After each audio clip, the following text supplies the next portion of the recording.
Ek smaak nie om te praat, ek is bang ek my persoonlik raak. Want ek's nou moeg van al die domgatte wat domheid 'n gewoonte maak. Vir wat het jy geryp my broer, vir wat het jy dood gemaak? Kan jy nog hoor hoe sy gehuil en sy het kinders wat sy groot moes maak? Jy noem jouself 'n gangster broer, ek wys weet jy's 'n dom gangster. Kos alles wat jy daal as 'n oortreding van die grondwette.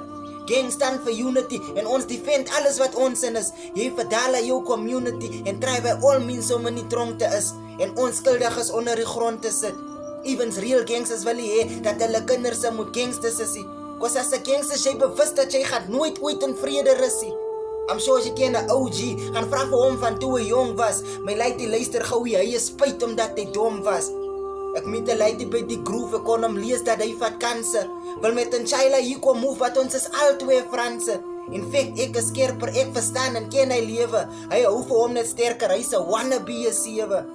Ek ken van situations wat baie vinnig escalate. Sy dink nog julle stry in 1 to 3, sy sê die wêreld uit. When 2 killers meet and daughter, one must die. Maybe you do know how to kill, but do you know how to survive? Cause killers also die. Wat moet ons regtig mekaar doodmaak oor ander ouens se dinge? Sy het my te kind wat jy moet grootmaak, 'n vrou, familie en vriende. Ek kom maar by die hofsele om 'n broer van my te bail. Hy maak oop sy loetak en hy broer begin huil. Ek het saam met hom gehuil cause I could feel die broer belei. En saam met sulke klomp pyn kon ek hoor die broer spyt. Is dat te laat, jy klag gedala broer, die moord is gepleeg. So voor jy touch in jou kapsabel broer, ek vra jy moet oorweeg. Ek ken manskappe wat voorgee hier buite sy ou. Hy's in die tronk omdat hy moord pleeg wat daar binne sy vrou. Ek ken 'n blackpot wat vrek is terwille van 'n R20. Ek was hy manskap wat regret het elke keer as ek 'n skoot te slaan. Wat is die lyn? Ek het vra vir jou, jy sê mos jy's 'n real gangster. Wat voor jy vir my antwoord asseblief my broer, kyk jou wette.